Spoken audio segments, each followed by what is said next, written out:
আসসালামু আলাইকুম রহমতুল্লাহ। Most important CQ series, যেখানে আমরা প্রতিটি অধ্যায়ের গুরুত্বপূর্ণ টপিক থেকে আসা বোর্ড প্রশ্নগুলো অল্প কিছু বেসিক আলোচনা সহ এমনভাবে সলভ করি যেন পরীক্ষার হলে আমাদের পক্ষে আনসার করা খুবই সহজ হয়। আজকে আমরা সরলরেখা অধ্যায়ের 3.6 চ্যাপ্টারটা অল্প সময়ের মধ্যে ইনশাআল্লাহ কভার করব। দুইটা সরলরেখা পরস্পর সমান্তরাল হলে একটি সমীকরণ থেকে খুব সহজেই অন্যটি সমীকরণ বের করা যায়। যেমন দেখো, আমাদেরকে এই যে সরলরেখা সমীকরণটা দিয়েছে ax plus by plus c equal 0, এইটার সমান্তরাল রেখার সমীকরণ বের করতে হবে। এক্ষেত্রে খেয়াল করতে হবে যে এক্স এবং ওয়াই এর সহগ আনচেঞ্জড বা অপরিবর্তিত থাকবে, জাস্ট ধ্রুবক পদটা পরিবর্তিত হবে। ঠিক আছে, যেমন ধরো এখানে এক্স এবং ওয়াই এর সহগ ঠিক রেখে লিখে ফেলো পুরোটা ax প্লাস by এ পর্যন্ত। এখন এই যে ধ্রুবক পদ সি এর জায়গায় তুমি বসিয়ে দিবে প্লাস কে ইকুয়াল 0। যদি এই কে এর মানটা আমরা জানতে পারি তাহলেই এই সমান্তরাল রেখার সমীকরণটা আমরা বের করে ফেলতে পারবো। আচ্ছা খেয়াল করো, ধরো তোমাকে এইরকম একটা রেখার সমীকরণ দিয়ে দিয়েছে, এর সমান্তরাল রেখার সমীকরণ বের করতে হবে। তখন আমরা কি করব, আমরা এক্স এবং ওয়াই এর সহগ অপরিবর্তিত রাখবো। তাহলে লিখবো 2x প্লাস 5y। এখন এই যে ধ্রুবক পদ কত -2, এই জায়গায় কি বসাবো, প্লাস কে ইকুয়াল 0। ধ্রুবক পদ যাই থাকুক, +2 -2 -10, তুমি ওই জায়গায় বসিয়ে দিবা প্লাস কে ইকুয়াল 0। এখন যদি তুমি এখান থেকে এই কে এর মানটা বের করতে পারো তাহলেই এই সমান্তরাল রেখার সমীকরণটা বের হয়ে যাবে। ক্লিয়ার বিষয়টা? আচ্ছা এখন দেখো, দুইটা সরলরেখার সমান্তরাল হওয়ার শর্ত কি? শর্ত হচ্ছে এদের ঢালদ্বয় সমান হবে। ধরো একটা সরলরেখার ঢাল হচ্ছে m1, আরেকটা রেখার ঢাল হচ্ছে m2, তাহলে m1 এবং m2 পরস্পর সমান হলেই দুইটা সরলরেখা পরস্পর কি হবে, সমান্তরাল হবে। এখন এই অঙ্কটা দেখো, এখানে কি বলা হচ্ছে, একটি সরলরেখা সমীকরণ নির্ণয় করো যা 4 - 3 বিন্দু দিয়ে যায় এবং 2x + 11y - 2 = 0 রেখার সমান্তরাল হয়। আচ্ছা এই রেখাটার সমান্তরাল রেখার সমীকরণটা কি হবে বলো তো? x এবং y এর সহগ আনচেঞ্জ থাকবে, 2x + 11y। জাস্ট এই ধ্রুবক পদটা চেঞ্জ হয়ে যাবে, এই জায়গায় আমরা লিখবো কি, প্লাস k = 0। এখন এখান থেকে যদি আমরা কে এর মান বের করতে পারি তাহলেই এই সমান্তরাল রেখার সমীকরণটা বের হয়ে যাবে। আচ্ছা কে এর মান বের করার জন্য দেখো বলা হয়েছে যে এই সমান্তরাল রেখাটা 4 - 3 বিন্দু দিয়ে যায়। তাহলে আমরা এই রেখার সমীকরণে x এর জায়গায় বসাবো 4 আর y এর জায়গায় বসাবো -3। তাহলে এখান থেকে কে এর মান পেয়ে যাব।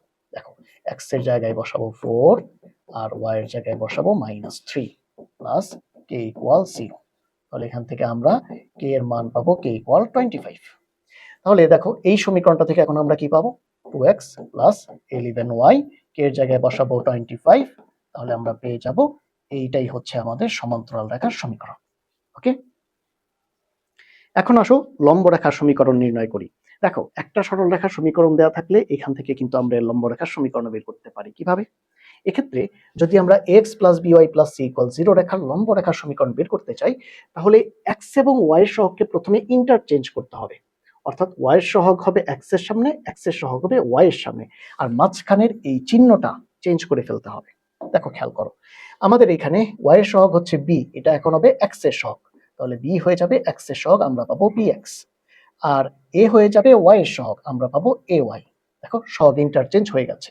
এখন মাঝখানের এই চিহ্নটা চেঞ্জ করতে হবে। মাঝখানে যদি প্লাস থাকে তাহলে মাইনাস লিখবো, মাইনাস থাকলে প্লাস লিখবো।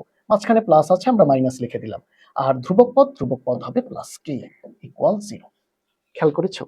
আচ্ছা দেখো, এখন এই সমীকরণটার আমরা লম্ব রেখার সমীকরণ বের করব। ঠিক আছে, এই ক্ষেত্রে x এর সহগ এটা চলে যাবে y এর সামনে আর y এর সহগ চলে আসবে x এর সামনে। তাহলে x এর সামনে হবে 5x আর y এর সামনে হবে 2y। মাঝখানের এই চিহ্ন প্লাস থাকলে মাইনাস, মাইনাস থাকলে প্লাস, যেহেতু মাঝখানে প্লাস আছে আমরা লিখবো মাইনাস, আর সবার শেষে প্লাস কে ইকুয়াল 0। এখন এই সমীকরণ থেকে তুমি যদি কে এর মান বের করতে পারো তাহলেই এই লম্ব রেখার সমীকরণটা তুমি বের করে ফেলতে পারবে। আচ্ছা এখন দুইটা সরলরেখার লম্ব হওয়ার শর্ত কি? এক্ষেত্রে এদের ঢালদ্বয়ের গুণফল হবে -1। ধরো একটা সরলরেখার ঢাল হচ্ছে m1 আর একটার ঢাল হচ্ছে m2, তাহলে এদের দুইটার গুণফল হবে -1। m1 × m2 = -1 হবে। ওকে, এই অঙ্কে বলা হচ্ছে যে মূলবিন্দুগামী যে রেখা 2x + 5y + 6 = 0 রেখার উপর লম্ব, তার সমীকরণ নির্ণয় করো। তাহলে দেখো এই লেখার লম্ব সমীকরণ বের করতে হলে কি করব আমরা? অবশ্যই x এবং y এর সহগকে ইন্টারচেঞ্জ করব আর মাঝখানের এই চিহ্নটা চেঞ্জ করব আর সবার শেষে কি দিব, প্লাস কে। তাহলে দেখো x এর সহগ 2 এটা চলে যাবে y এর সামনে, y এর সহগ 5 এটা চলে আসবে x এর সামনে, আমরা পাবো 5x এবং 2y। আর মাঝখানের চিহ্ন প্লাস আছে, এটা হবে মাইনাস। মাঝখানে যদি মাইনাস থাকতো তাহলে কি হইতো? প্লাস হইতো। আচ্ছা, সবার শেষে +6, এই জায়গায় আমাদের ধ্রুবক পদ হবে +k = 0। এখন এই কে এর মানটা আমরা বের করব, তাহলেই সমীকরণটা বের হবে। আচ্ছা, কে এর মান বের করার জন্য দেখো বলা হয়েছে এই রেখাটা মূল বিন্দুগামী। তাহলে এই রেখার এক্স এবং ওয়াই এর জায়গায় মূল বিন্দুর যে ভুজ 0 এবং কোটি 0 এটা বসিয়ে দিলেই আমাদের কে এর মান বের হবে। এক্ষেত্রে আমরা 5 × x এর জায়গায় বসাবো 0, -2 × y এর জায়গায় বসাবো 0, +k = 0। তাহলে এখান থেকে আমরা কে এর মান কত পাবো? 0। তাহলে দেখো, এখন যদি আমরা এই সমীকরণে কে এর মানটা বসাই তাহলে কি পাচ্ছি? 5x - 2y + 0 = 0। তার মানে হচ্ছে 5x - 2y = 0। এইটাই হবে আমাদের লম্ব রেখার সমীকরণ। এবার এই অঙ্কটা দেখো, এখানে বলা হচ্ছে একটি সরলরেখার সমীকরণ নির্ণয় করো যা 3x + 2y = 9 এবং 2x + 3y = 11 রেখা দুইটির ছেদবিন্দু দিয়ে যায় এবং প্রথমোক্ত রেখার উপর লম্ব হয়। তাহলে দেখো, আমরা যে রেখার সমীকরণটা বের করব তার ক্ষেত্রে দুইটা শর্ত দেওয়া আছে। একটা শর্ত কি? একটা শর্ত হচ্ছে এই দুইটা রেখার ছেদবিন্দু দিয়ে যাবে, এটা হচ্ছে 1 নম্বর শর্ত। 2 নম্বর শর্ত হচ্ছে প্রথমোক্ত রেখার উপর লম্ব, মানে এই যে প্রথম যে রেখার সমীকরণটা দেওয়া আছে এইটার উপর লম্ব হবে। তাহলে প্রথমে আমরা এই দুইটা রেখার ছেদবিন্দু বের করি। এখানে দেখো, বজ্রগুণন পদ্ধতি ইউজ করে খুব সহজে রেখা দুইটার ছেদবিন্দু বের করা হয়েছে 1, 3। নেক্সট কি করতে হবে? প্রথমোক্ত রেখা মানে এই রেখার উপর লম্ব হবে, তাই না? তাহলে দেখো, এই রেখাটার উপর লম্ব যদি হয় তাহলে সেই ক্ষেত্রে তার সমীকরণ বের করতে হলে x এবং y এর সহগকে আমাদের ইন্টারচেঞ্জ করতে হবে। 3 চলে যাবে y এর সামনে আর 2 চলে আসবে x এর সামনে। 2x 3y, মাঝখানে আছে প্লাস, আমরা এটাকে চেঞ্জ করব, হয়ে যাবে মাইনাস। সবার শেষে ধ্রুবক পদ হবে +k। ধ্রুবক পদ যাই থাকুক কি হয়ে যাবে? +k। এখন এই k এর মানটা আমরা কিভাবে বের করব? দেখো, এই রেখাটা কি ছিল? এই দুইটা রেখার ছেদবিন্দু দিয়ে যায়, তাই না? তাহলে দুইটা রেখার ছেদবিন্দু তো আমরা 1, 3 অলরেডি বের করেছি। ওকে, তাহলে এই ছেদবিন্দু 1, 3 এর 1 কে বসাবো x এর জায়গায় আর 3 কে বসাবো y এর জায়গায়। তাহলে এখান থেকে k এর মান বের করে ফেলতে পারবো। এই যে 1, 3 বসিয়ে k এর মান বের করেছি আমরা 7। k এর এই মানটা আমরা যদি এই সমীকরণটাতে এখন বসায় দিই তাহলে পাবো 2x - 3y + 7 = 0। এইটাই হবে আমাদের ওই যে লম্ব রেখা, ওই লম্ব রেখাটার সমীকরণ। এবার এই অঙ্কটা দেখো, এখানে বলা হচ্ছে C45 বিন্দু থেকে A ও B বিন্দুগামী সরলরেখার উপর অঙ্কিত লম্বের পাদবিন্দুর স্থানাঙ্ক নির্ণয় করো। আচ্ছা, প্রথমে আমি A ও B বিন্দুগামী সরলরেখার সমীকরণ বের করছি।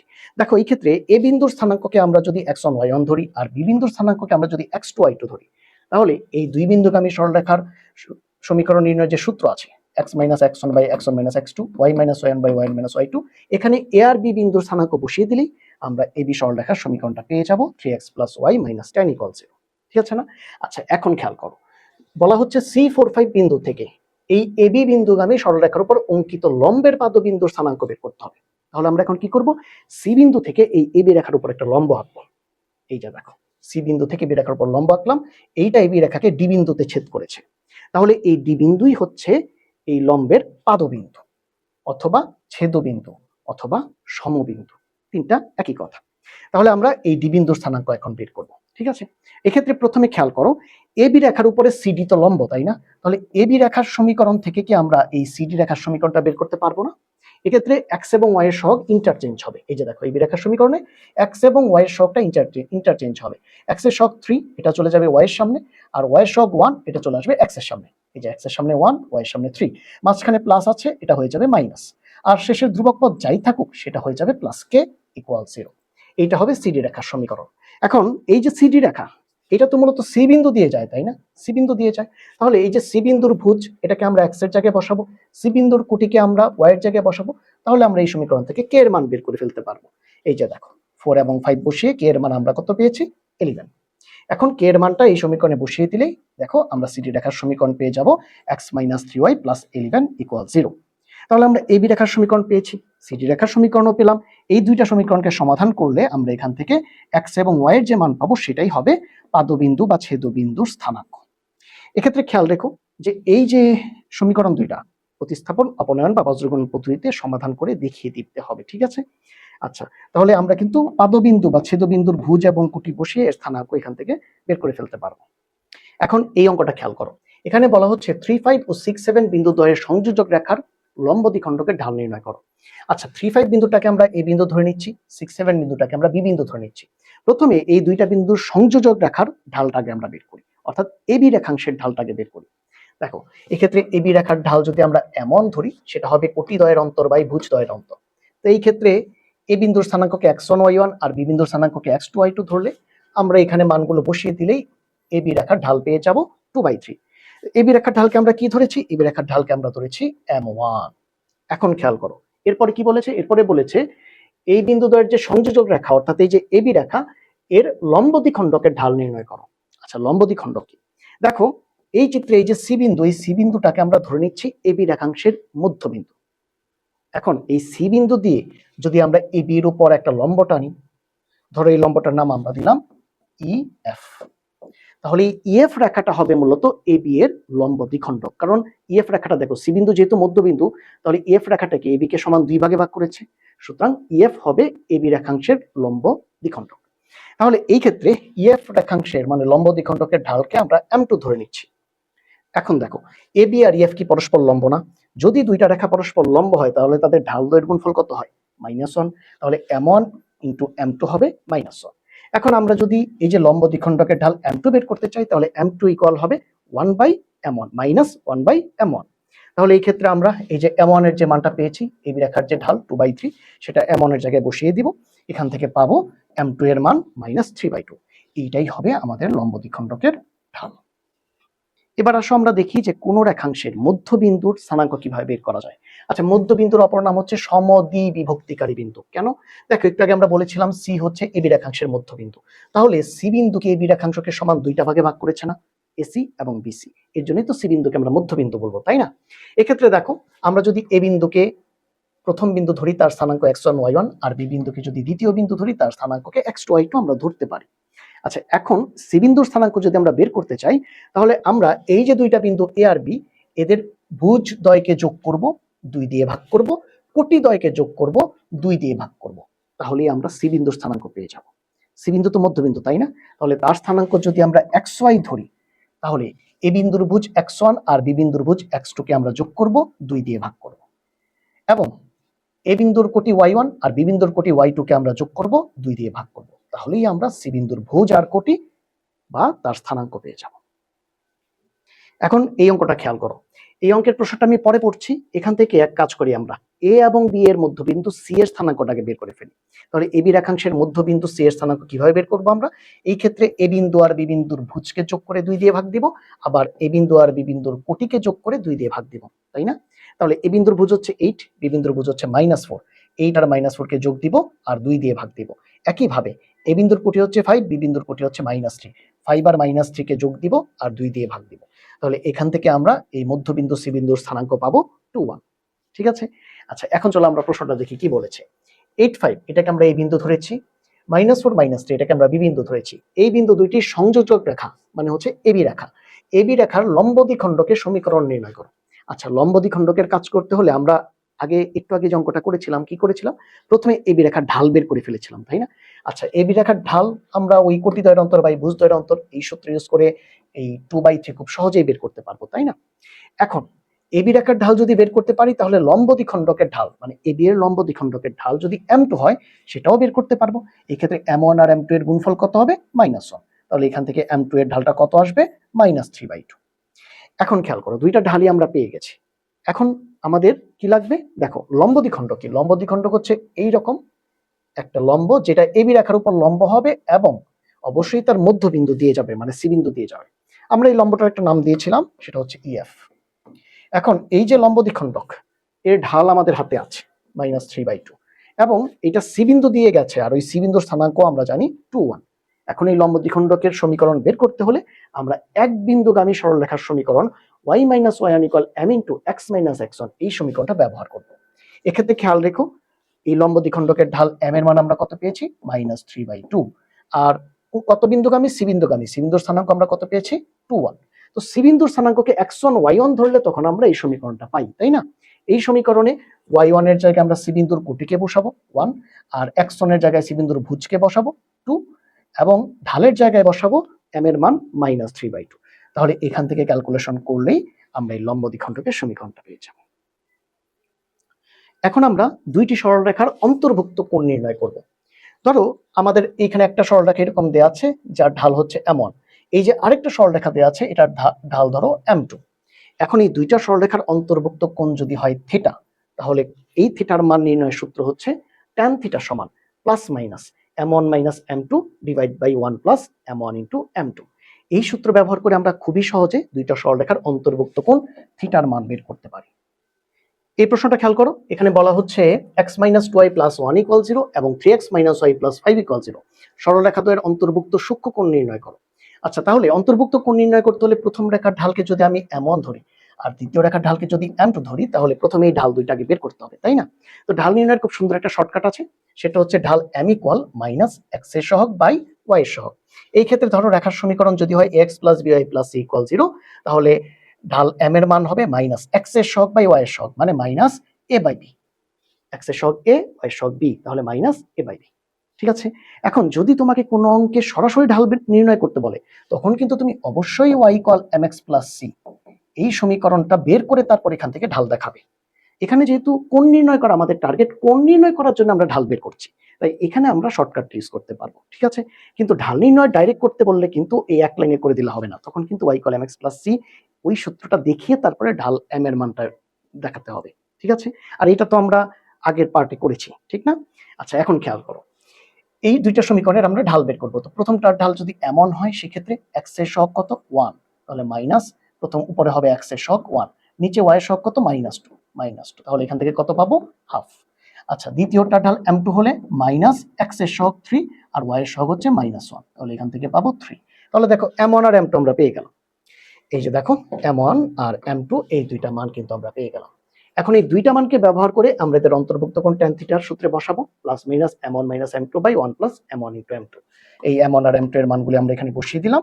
এখান থেকে ক্যালকুলেশন করলে আমরা পাবো প্লাস মাইনাস -5 বাই প্লাস 5। এখন দেখো, এইখানে প্লাস মাইনাসের সাথে প্লাস অথবা মাইনাস যাকেই গুণ দাও তুমি, সামনে কিন্তু প্লাস মাইনাসই থাকবে, প্লাস মাইনাসের কোনো চেঞ্জ হবে না। তো এখানে মাইনাস আছে, তবুও প্লাস মাইনাসের সাথে গুণ দেওয়ার পরে প্লাস মাইনাসই থেকে যাবে, চেঞ্জ হবে না কোনো। তো এখানে 5 আর 5 কাটাকাটি করলে কত আসে 1, তাহলে tan থিটার মান আমরা কত পেলাম প্লাস মাইনাস 1। এখন আমরা এখান থেকে যদি প্লাস চিহ্ন নেই, তাহলে tan থিটা ইকুয়াল 1, তাহলে থিটা ইকুয়াল কত পাবো tan ইনভার্স 1, মানে tan ইনভার্স 1 মানে কত 45 ডিগ্রি, তাই না? তাহলে অন্তর্ভুক্ত সূক্ষ্ম কোণটা আমরা কত পেলাম 45 ডিগ্রি। এখন খেয়াল করো, এখানে কেন মাইনাস চিহ্ন নিলাম না? এই কারণে মাইনাস চিহ্ন নেইনি, কারণ দেখো সূক্ষ্ম কোণ কত 90 ডিগ্রি কম, মানে এই যে প্রথম চতুর্ভাগে থাকবে, তাই না? 0 থেকে 90 এর মাঝখানে মানে প্রথম চতুর্ভাগে থাকবে, আর প্রথম চতুর্ভাগ অল পজিটিভ না? এটা তো আমরা ত্রিকোণমিতি থেকে জানি যে প্রথম চতুর্ভাগে সাইন ট্যান কস সবাই পজিটিভ। এর জন্য আমরা এখান থেকে ট্যান থিটার ধনাত্মক মান এই +1 কে নিয়ে কাজ করেছি। ঠিক আছে, আর সূক্ষ্ম কোণটা কত পেয়েছি অন্তর্ভুক্ত কোণ 45 ডিগ্রি। এখন এই অঙ্কটা খেয়াল করো, এখানে বলা হচ্ছে এরূপ সরলরেখার সমীকরণ নির্ণয় করো যা 6, 7 বিন্দুগামী এবং 3x + 4y = 11 এর সাথে 45 ডিগ্রি কোণ উৎপন্ন করে। তার মানে নির্ণয় রেখার দুইটা বৈশিষ্ট্য আছে, একটা বৈশিষ্ট্য হচ্ছে এটা 6, 7 বিন্দু দিয়ে যাবে, আরেকটা বৈশিষ্ট্য হচ্ছে 3x + 4y = 11 এর সাথে 45 ডিগ্রি কোণ উৎপন্ন করবে। তাহলে এখন আমরা এই যে নির্ণয় রেখাটা নির্ণয় করব, তার ঢালকে প্রথম m1 = m ধরে নিচ্ছি। এটা আমাদের প্রথম রেখা, নির্ণয় রেখা। আর দ্বিতীয় রেখা কোনটা 3x + 4y = 11, যার সাথে নির্ণয় রেখাটা 45 ডিগ্রি কোণ উৎপন্ন করেছে। তো নির্ণয় রেখার ঢালকে আমরা m1 বলবো, আর এই যে দ্বিতীয় যে রেখাটা দেওয়া আছে 3x + 4y = 11 এর ঢালকে আমরা m2 বলবো। ঠিক আছে, আচ্ছা, নির্ণয় রেখার ঢাল m1 = আমরা ধরে নিচ্ছি m ধরে নিচ্ছি। তাহলে দেখো নির্ণয় রেখাটা কত বিন্দু দিয়ে যায় 6, 7 বিন্দু দিয়ে। তাহলে 6, 7 বিন্দুগামী হলে এক বিন্দুগামী সরল রেখার সমীকরণ অ্যাপ্লাই করা যাবে না? সেটা কি y - y1 = m * x - x1। এই ক্ষেত্রে x1 এর জায়গায় আমরা বসাবো 6 আর y1 এর জায়গায় বসাবো 7। তাহলে আমরা নির্ণয় রেখার সমীকরণটা কি পাবো y - 7 = m * x - 6। দেখো এই যে সমীকরণটা, এই সমীকরণটাতে যদি আমরা m মানে নির্ণয় রেখার ঢালটা বসাতে পারি, তাহলেই কিন্তু সমীকরণটা পেয়ে যাব, ঠিক না? আমাদের টার্গেট হচ্ছে এই m এর মানটা জানা। আচ্ছা, খেয়াল করো, অপর যে রেখা দেওয়া আছে 3x + 4y = 11, এই যে রেখাটা, এর ঢালকে আমরা কি ধরবো m2, তাই না? এখন এর ঢাল কিভাবে পাবো মাইনাস x এর সহগ বাই y এর সহগ। x এর সহগ কত 3, y এর সহগ কত 4, তাহলে -3/4। এটা হবে অপর রেখাটার ঢাল, এটাকে আমরা m2 ধরে নিচ্ছি। এখন এই দুইটা রেখার অন্তর্ভুক্ত কোণ কত θ = 45 ডিগ্রি দেওয়া আছে। তাহলে আমরা জানি সূত্র হচ্ছে tan θ = +- m1 - m2 / 1 + m1 * m2। এখন m1 কি? m1 ছিল হচ্ছে নির্ণয় রেখার ঢাল, যাকে আমরা m ধরেছি। m2 কি? m2 হচ্ছে অপর যে রেখাটা দেওয়া আছে তার ঢাল, যেটা আমরা পেয়েছি -3/4। তাহলে m1 এর মান আর m2 এর মান আমরা বসালাম। এই মানগুলো আমরা বসিয়ে দিলাম। এখন দেখো ট্যান থিটা, থিটার জায়গায় কত বসাবো 45 ডিগ্রি। আচ্ছা ট্যান 45 ডিগ্রি মানে কত 1। আর ওই পাশে এই যে আমরা এখন লসাগু করব, এই পাশে প্লাস মাইনাসের পরে আমরা এখানে লসাগু উপরে আর নিচে লসাগু করব। লসাগু করলে ফাইনালি আমরা এই জায়গাটা পাবো 1 equal plus minus 4m plus 3 by 4 minus 3m। এখন আমরা আর গুণ দিব, তাহলে এই যে নিচে 4 মাইনাস 3m এটা চলে আসবে 1 এর সাথে, তাহলে এটা হয়ে যাবে 4 মাইনাস 3m, আর ওই পাশে থেকে যাবে প্লাস মাইনাসের সাথে 4m প্লাস 3। ঠিক আছে, এখন আমরা এখান থেকে প্লাস আর মাইনাস দুইটা চিহ্ন নিয়ে কাজ করব। দেখো প্রথমে প্লাস চিহ্ন নিয়ে কাজ করব, 4 minus 3m equal plus 4m plus 3। এরপরে এবার মাইনাস চিহ্ন নিয়ে কাজ করব, 4 minus 3m equal minus 4m plus 3। ঠিক আছে, এই দুইটা চিহ্ন নিয়ে আমরা m এর দুইটা মান পাবো, একটা হবে 1/7 আর একটা হবে -7। জাস্ট ক্যালকুলেশন করলেই হবে এখান থেকে। এখন আমরা যে 1 নম্বর সমীকরণটা পেয়েছিলাম, দেখো এখানে তো m এর মানটা বসানোই আমাদের বাকি ছিল। এই 1 নম্বর সমীকরণে আমরা m এর মানটা যদি বসাই তাহলেই কিন্তু আমাদের সরলরেখাটা পেয়ে যাব আমরা। তাহলে m এর মান যদি প্রথম 1/7 বসাই 1 নম্বর সমীকরণে, তাহলে y-7 ইকুয়াল, এখানে m ছিল আগে, এখন এই জায়গায় 1/7 বসালাম ইন্টু x-6। ক্যালকুলেশন করলে এখান থেকে কত পাবো x-7y প্লাস 43। কিন্তু m এর তো আরেকটা মান আছে, সেটা তো -7। আচ্ছা এই মানটাও তুমি 1 নম্বর সমীকরণে বসাতে পারো। m এর জায়গায় -7 বসালে 1 নম্বর সমীকরণ থেকে তুমি পেয়ে যাবা 7x plus y minus 49 equal 0। তাহলে দেখো নির্ণেয় যে সরল রেখা তার দুইটা সমীকরণ আমরা পেলাম, একটা হচ্ছে x minus 7y plus 43 equal 0, আর একটা হচ্ছে 7x plus y minus 49 equal 0। এই দুইটাই হচ্ছে আমাদের নির্ণেয় রেখার সমীকরণ। এই অঙ্কটা কিন্তু হুবহু আগেরটার মতোই। এই অঙ্কগুলি বোর্ডে প্রচুর পরিমাণ আসে, তাই এইগুলি খুব ভালোভাবে করতে হবে। হ্যাঁ, এই অঙ্কটা তুমি নিজেই করতে পারবে। দেখো এখানে বলা হচ্ছে এত সরল রেখার সহিত 45 ডিগ্রি কোণ উৎপন্ন করে, এটা হচ্ছে প্রথম শর্ত, এবং এত বিন্দু দিয়ে যায়, এই যে দুইটা শর্ত, এত বিন্দু দিয়ে যায়, এরূপ দুটি সরলরেখার সমীকরণ নির্ণয় করো। আর আমরা অলরেডি জানি যে সমীকরণ কিন্তু দুইটাই আসে। এই যে দেখো আগেরটাতে সমীকরণ দুইটা এসেছিল না, দুইটাই আসে সমীকরণ, নির্ণয় রেখার সমীকরণ দুইটাই আসে। আর সেক্ষেত্রে কি করতে হবে, প্রথমে এই যে এত বিন্দু দিয়ে যায় এই শর্তটা নিয়ে আমরা কাজ করি। সেই ক্ষেত্রে ওই যে প্রথম যেটা নির্ণয় রেখা সেটার ঢাল m1 কে আমরা m ধরি, আর এর সমীকরণ আমরা কিভাবে বের করি, y minus y1 equal m into x minus x1, এই সমীকরণ থেকে, তাই না? এক্ষেত্রে x1 হচ্ছে 1 আর y1 হচ্ছে এখানে 2। এই দুইটা বসিয়ে দিলেই আমরা এখান থেকে সমীকরণটা পাবো। এই জায়গায় m এর মানটা আমাদের জানতে হবে, তাই না? আচ্ছা, আর যে এই যে আরেকটা যে রেখা দেওয়া আছে, এই রেখাটা ঢালকে আমরা কি ধরি, m2 ধরি, তাই না? m2 এর মান কি মাইনাস, x এর সহগ কত 1 আর y এর সহগ কত -2, তার মানে কত পাবো হাফ। তাহলে m1 আর m2 এখানে আছে, আর থিটা কত কত কোণ উৎপন্ন করে 45 ডিগ্রি, তাহলে থিটার মান 45 ডিগ্রি। এখন তাহলে আমরা ওই সূত্রটা ইউজ করব, tan থিটা সমান plus minus m1 minus m2 divide by 1 plus m1 into m2। এই সূত্র ইউজ করে এখান থেকে আমরা m1 মানে m এর মানটা বের করব। m এর মানটা তখন এই সমীকরণে এনে বসিয়ে দিই, আমরা দুইটা সমীকরণ পেয়ে যাব ইনশাল্লাহ। ওকে, আলহামদুলিল্লাহ। আর ছোট্ট একটা ক্লাস বাকি আছে, যেটা করলে ইনশাল্লাহ সরলরেখা চ্যাপ্টারটা ফুল কমপ্লিট হয়ে যাবে।